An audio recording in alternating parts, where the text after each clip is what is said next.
Something is about to happen in our generation, man of God. These are the days the prophets spoke about. These are the days. These are the days. Before the return of our King, even the great King, Yeshua, there will rise again Elijah. According to the dictates of prophecy, Elijah must return to announce the coming of our great King. Elijah must return. You are the one who thinks Elijah is a man. Elijah is not a man. Elijah is a system. Elijah is a system of revival, a system that calls people out of darkness. Remember that a time came in Israel when Israel was bedeviled by darkness. I feel something. Bring it down. Bring it down.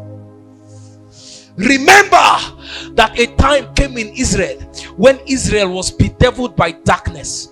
There was a great falling away, and people had succumbed to the worship of Baal, and many began to worship Baal. Even the king Ahab has relegated his throne to the princes of Baal.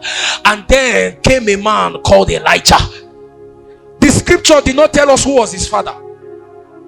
The scripture did not tell us who was his mother. That information was inconsequential. All that the scripture told us as it began the story of Elijah is Elijah the Tishbite. What an introduction. There was nothing told about his genealogy. A man came from nowhere and he wielded the scepter of Adonai that called men back to the worship of their God. And I tell you, before the coming of Yeshua, there must be an Elijah.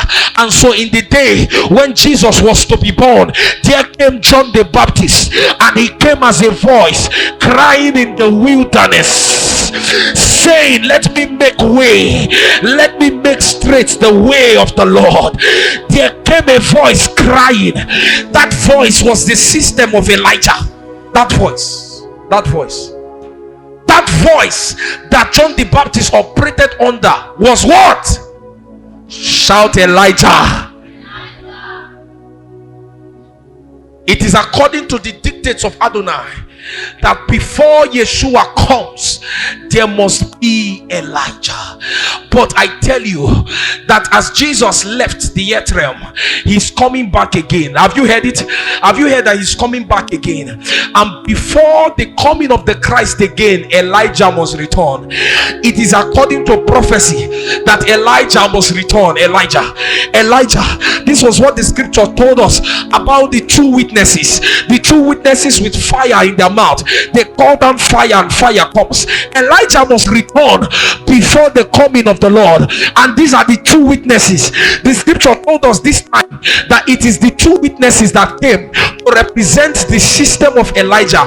But sir, let me tell you, when the scripture talks about Elijah returning before the second coming of Christ, he's not talking about a man or a woman. He's talking about a generation. So who are these two witnesses? These two witnesses that represent Elijah are the apostolic and prophetic generation. What that means, my brother, is that God will raise a generation of fiery prophets and apostles that will command fire, and whenever they speak, a territory, a nation will greed. Elijah said, except at my word there shall be no rain. These are the kind of people God is raising. Men of audacity. Men of audacity. Enough of too much talk. Our generation will step into something mighty. There rises an apostolic and a prophetic generation. Elijah must return. Elijah is here. Oh, Elijah is here. Elijah has come. Elijah has come. Elijah has